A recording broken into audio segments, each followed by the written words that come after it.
So, most of you know I design knives for Columbia River Knife and Tool.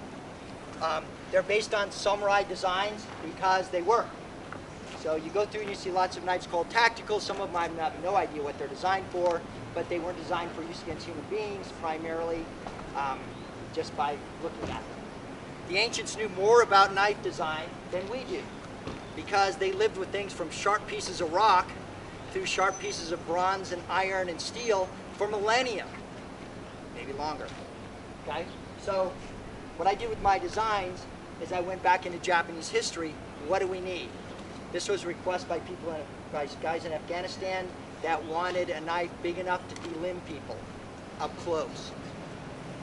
Warriors have been using drugs for war for as long as they could figure out there were drugs to be used for war.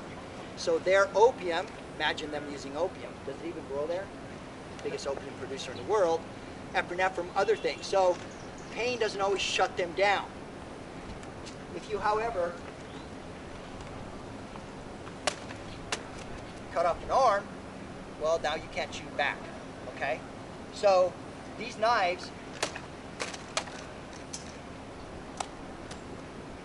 as you can see, have a tremendous cutting ability. The design is actually called shobuzukuri, meaning iris leaf, because it doesn't have a separated point. This one, when I'm in Africa, sits underneath my shirt all the time. Nobody even sees it. I wear it everywhere. Okay? It's not as big as a panga, a machete, but it's faster. And if you know what you're doing, it cuts way better. You can manage that situation. And of course, lesser degrees of force as well.